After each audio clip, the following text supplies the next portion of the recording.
Okay.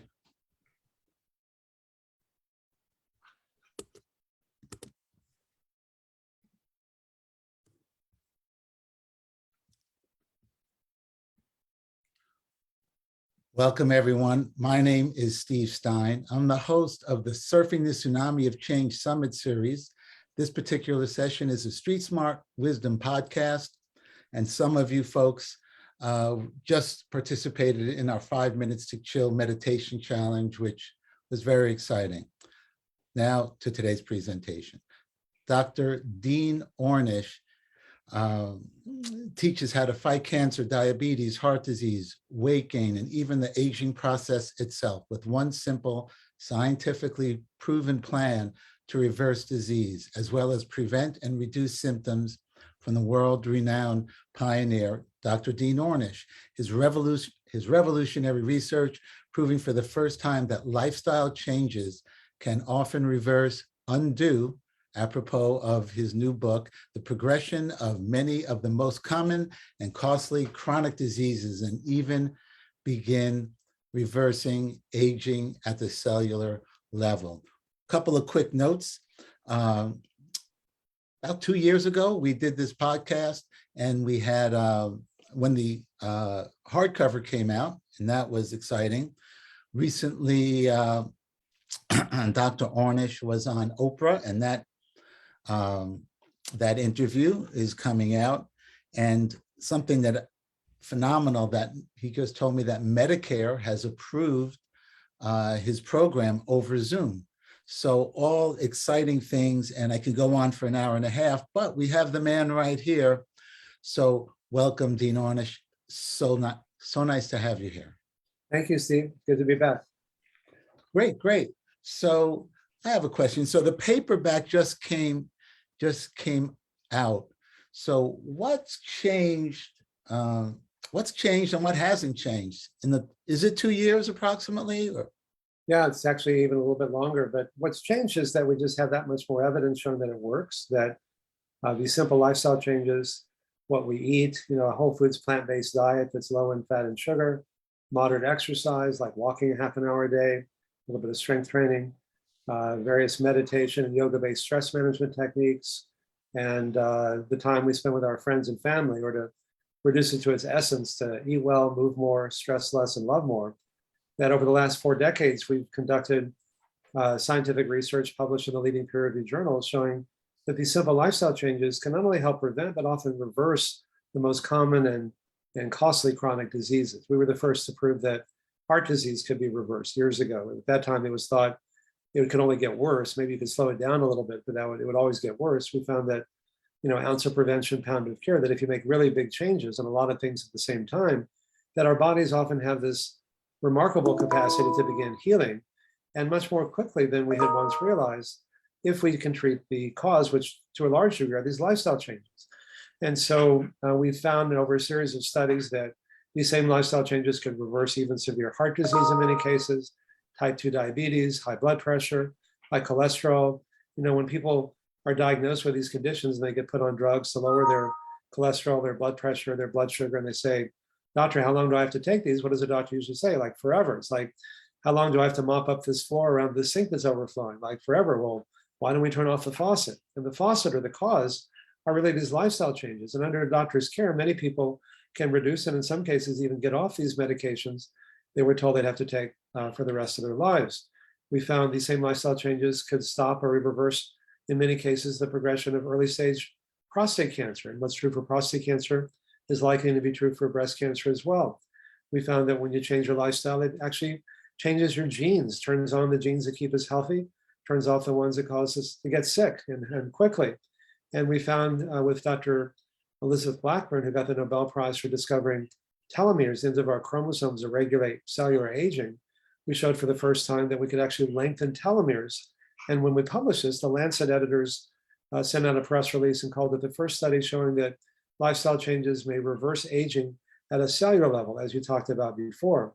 And we're now in the middle of doing the first randomized trial to see if these same lifestyle changes may stop or perhaps even reverse the progression of early stage Alzheimer's disease. Now, how is it that these same lifestyle changes can affect so many different diseases? And what the Undo It book puts forth is this radical new unifying theory that the reason why these lifestyle changes can reverse so many different diseases, heart disease, diabetes, prostate cancer, and so on, is that they're really not so different. That, I was trained, like all doctors, to view these as different diseases, different diagnoses, and different treatments, but they all share the same underlying biological mechanisms, things like chronic inflammation, oxidative stress, changes in the microbiome, and telomeres, and gene expression, and so on. And each of these mechanisms, in turn, is directly influenced, for better and for worse, by what we eat, how we respond to stress, how much exercise we get, and how much love and support we have.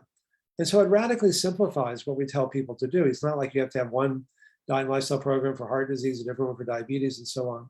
It also helps explain why often people have more than one condition at the same time. They'll often have high blood pressure and heart disease and type 2 diabetes and high cholesterol and be overweight and so on, and why these same lifestyle changes can affect so many of them without having to change in different ways. So it's a very empowering realization for people to understand how radically simple these simple changes can be, but yet how powerful they are and how quickly you can feel better. And then it changes the whole equation from fear of dying or fear of a heart attack or a stroke or something bad from happening, which I find fear is not really a sustainable motivator, but joy and pleasure and love and feeling good are. And when you make these changes, to the degree you make them, most people feel so much better so quickly. It reframes the reason for making these changes from fear of dying, which is not sustainable, to joy of living, which is. Yeah, I find it's a lot of people that get into even looking for any kind of alternative.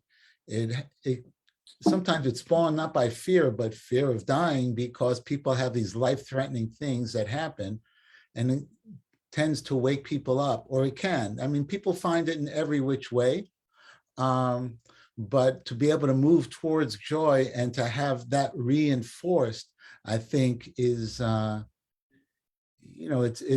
it's a lifestyle. It's a lifestyle shift, I think. Yeah, and the reason why people make these changes, they may start because they're afraid, but it's when someone's hurting, when they're suffering, there's a doorway for transformation. This is what I learned from Swami Satchidananda, 1973, however, 25, 22, 40, almost 47, 48 years ago, when I started making these changes in my own life when I was 19. And I found that, again, I felt so much better so quickly. My depression lifted. I was able to do things I couldn't do before. But change is hard. But if you're hurting enough, the idea of changing becomes more interesting. It's like, wow, this is kind of weird stuff, but well, it's got scientific evidence that it works. Let me give this weird stuff a try. And then because Medicare is not only covering our program, but we partnered with a company called ShareCare, and they're providing the meals, 5 weeks worth of meals, breakfast, lunches, and dinners, to make it really easy. And because we can now do it with Zoom, you can live anywhere. You don't have to live near one of the hospitals or clinics we trained, just as of November, a couple months ago. So now people living in rural areas or food deserts, or, it can help reduce health inequities and health disparities, because you can live anywhere in the country. And as long as you've got internet access, we can work with you. And then the people who need it the most can really benefit from that. And also many people find it meaningful that when they make these changes, and by the way, if they're interested in learning more about either the reversing heart disease program that's Medicare is now paying for, go to our website, Ornish, ORNISH.com. If we're still recruiting the last of the Alzheimer's patients for our study, it talks about that at Ornish.com as well. But what gets me out of bed every day is that properly done, research can redefine what's possible. And by doing so, it can give literally millions of people new hope and new choices by empowering them to transform their lives in ways that really matter. Maybe, Mark, this might be a good time for you to talk about your experience going through one of our programs and what kind of difference it made in your life. I'll give you a little introduction. So I recorded the good fortune of recording Dr. Dean Ornish back in the 80s at the Omega Institute, which was life-changing for a kid out of Brooklyn, and no longer a kid, but I grew up with friends in Brooklyn, and my concept was, people that go to the Omega Institute that already are meditating, that are inclined that way, crunchy granola inclinations, they're going to find this kind of stuff naturally, intuitively. But my goal was one of the taglines, we have a couple, but one of the taglines for what we're publishing is taking ancient ideas down to street level. So the name of this podcast is Street Smart Wisdom. So the concept was always, if it could translate to my friends that I grew up with in Brooklyn, that don't have a clue, wouldn't know a meditation cushion if it hit them in the head, then I'll make a difference on a good scale. So flash back, maybe it's a year ago, Mark, you could correct me. I heard Mark you could give the specifics. He's had heart issues. He had a heart attack. You can tell the specifics. And he's not so much on Facebook. I was following his wife, and finally he recovered a little. So I called him to just see how he's doing and wish him well, of course. I mean, we know each other since first grade. We, from first to ninth grade, we're in the same class, like 8 years in a row. We go way back. So, and I'm just telling him what I'm doing, giving him an update. And 2 weeks later, I get a text. He goes, "Were you the guy that told me about Dean Ornish?" I'm like, well, who else is going to tell you about Dean Ornish, right? And then you can take it from there, Mark. Sure. So certainly that's a great background, and Steve is exactly right. I'm a guy that wouldn't have known meditation if it hit me in the head, didn't follow any of that stuff. We played ball together. I always thought of myself as a healthy person. I worked out, I watched my weight. But unfortunately, genetics got in the way of everything. I didn't even know my family history. I had a heart attack when I was 43 years old, came out of nowhere, had all kinds of medical stuff, stents, did the statins, did everything, the doctors told me to do. And then lo and behold, many years later, I wasn't feeling well, kept telling my doctors, they didn't believe me. It was during COVID. Long story short, without getting too personal, ended up having a quadruple bypass. And then that got followed on with 9 additional stents after the quadruple bypass. And it really, truly rocked my world. So yes, somehow Stein connected with me. And I kept asking my doctors, what can I do? And they sent me to the traditional cardiac rehab type program. You go in for a few weeks, they put you up on a treadmill, and that was it. So I asked my doctor about the reversing heart disease program that Stein had told me about. And he goes, that would be a great idea. So I took the program at UCLA. I got to tell you, the people that led the program were absolutely fabulous. It was great. They're like, ease into this. Instead, I went cold turkey. I went home that night, threw everything out that was in my pantry, went vegan, went plant-based, started meditating, started doing everything that the program, espoused to do. My question I would have, so it was, I would say, life-changing for me. I feel much, much better.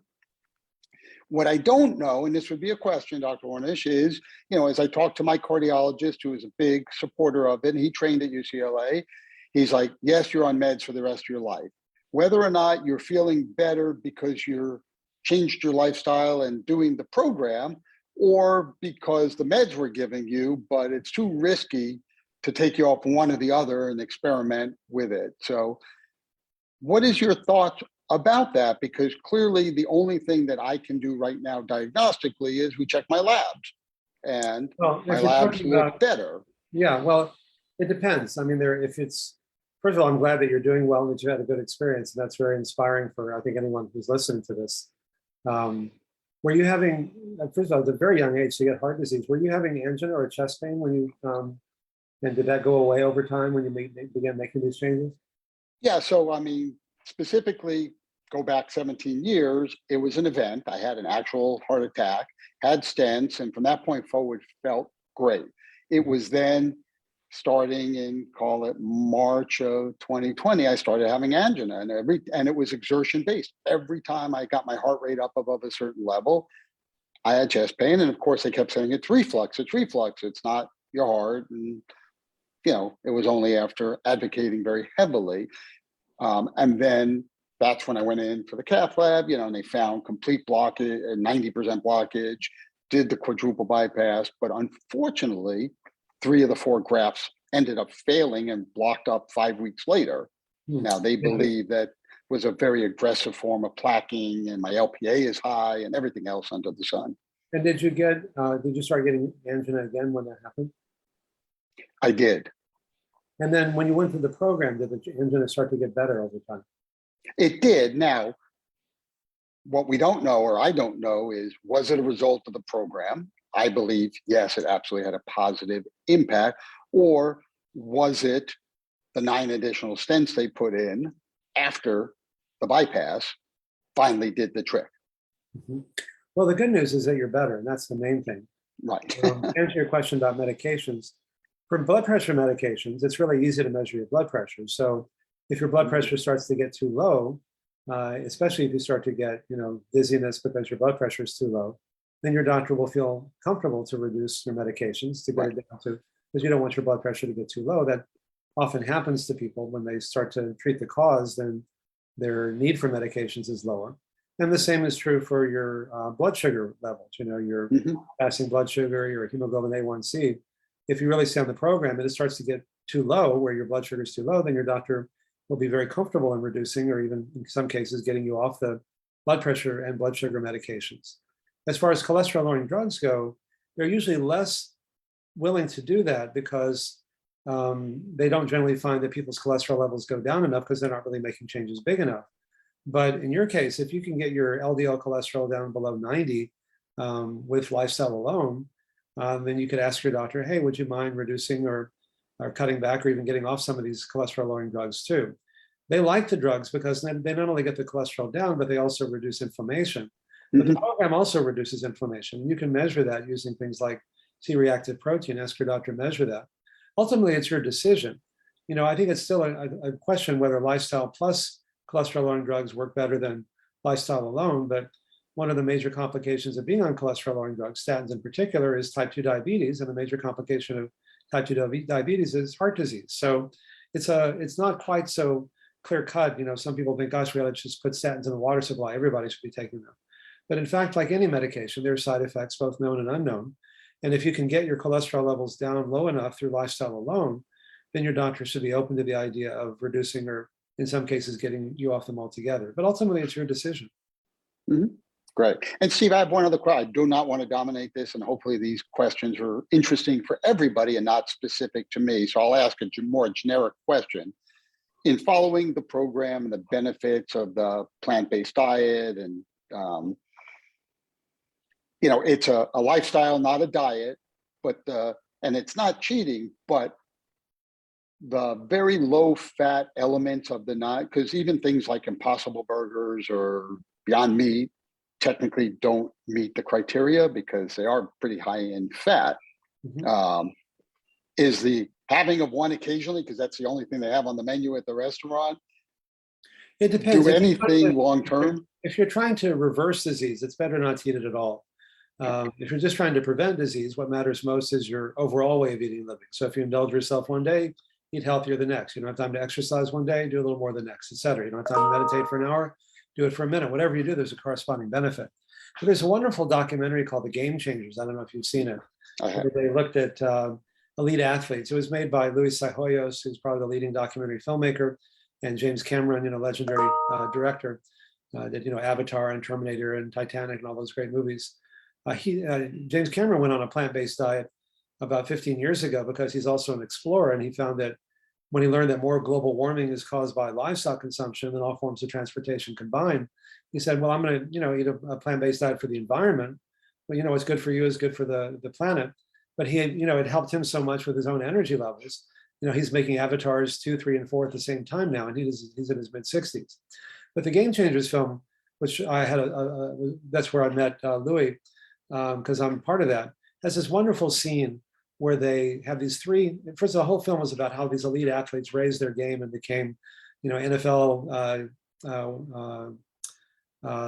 superstars and Super Bowl champions. When the Tennessee Titans, when they went on a plant-based diet, or Dotsie Bausch got an Olympic cycling medal, one of the most demanding Olympic sports, when she was almost 40 years old, and James Wilkes became the mixed martial artist national champion when he went on a plant-based diet. But they have this wonderful scene with these three guys, and they give them a single meat-based meal, and then they put a device on where they measure the frequency and hardness of erections they have when they sleep at night. it's a normal guy thing that guys do that. And then they did the same thing the next day with a single plant-based meal, and they measured them again. And they found that in all three guys, after the plant-based meal, they had 300 to 500% more frequent erections and 10 to 15% harder erections after just one meal compared to the meat-based meal the following night. In fact, the film crew went on a plant-based diet after shooting that scene, because it says so clearly that it's not about just preventing something bad from happening. It's like, oh, if I can have better erections, maybe that's worth not eating meat, because 50% of guys in their 50s have erectile dysfunction and 60% of guys in their 60s and so on. But it shows again how even a single meal can reduce blood flow to your sexual organs, to your heart, to your brain, and so on. So again, if you're trying to reverse disease as you are, and with someone who's got as aggressive disease as you do, it's better just to eat this way all the time. And in some ways, it's actually easier to make big changes than small ones, because when you make big changes, you feel so much better so quickly. Because we found in all of our studies, the more you change, the more you improve in ways that you feel and in ways we can measure. And so paradoxically, when you make big changes, it makes it clear like, oh yeah, I like eating cheeseburgers, but not that much because I like not having chest pain. I like being able to make love with my spouse or play with my kids or go back to work without having chest pain. And then the equation becomes very different from just simply preventing something bad from happening years down the road that nobody wants to think about, to what I gain is so much more than what I give up and how quickly I can experience that. I have a question. So how much of this, I remember I recorded Dick Gregory a number of times over the years, and he's all, in his heyday, he was funny, relevant. But one of the things he used to say that stuck with me when I was really just a kid out of Brooklyn was like, the diabetes doesn't run in the family, the diet runs in the family. Mm-hmm. So then I think Mark's dad was a deli counterman or a butcher. So can that have contributed to it? Eating, I used to sleep over your house back in the day, but could that be part of it? Having a lot of meat as a kid? Yeah, absolutely. I grew up in Texas eating, cheeseburgers and chalupas and, meat 3 or 4 or 5 times a day. I stopped eating when I was 19 because I found I felt so much better when I did it. It was worth doing that. Where I grew up in Texas, shit was a 3-syllable word, to put it in context. But again, there's no point in giving up something that you enjoy unless you get something back that's better and quickly. And, a lot of people think, well, like, what can I do as one person about global warming or feeding the hungry or the deforestation of the Amazon and so on? And something as primal as, what we eat every day can affect all those things. More global warming, as I mentioned, is caused by livestock consumption than all forms of transportation combined. It takes 14 times more resources to make a pound of meat-based protein than plant-based protein. If more people had meatless Mondays and ate less on the meat end of the spectrum, there's enough food to feed everyone. No one really need go hungry. The deforestation in the Amazon is largely to clear-cut land to graze cattle. And 13 billion cows and chickens get killed every year, and they're sentient beings, and they have these miserable lives where they just, like in a little square area that they can't really do much in.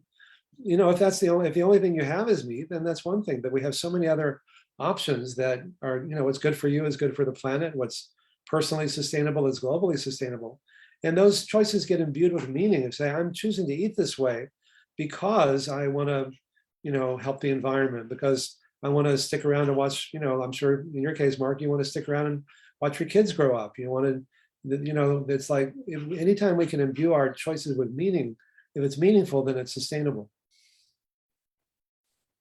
Wow, this is amazing how this came together.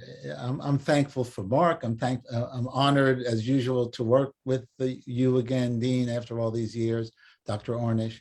And one of the things that kind of evolved is so I've been publishing audiobooks for many years, and then I started kind of a blog for my audiobooks called Wisdom Feed. And then I started the podcast as I interviewed more people, and I did some summits.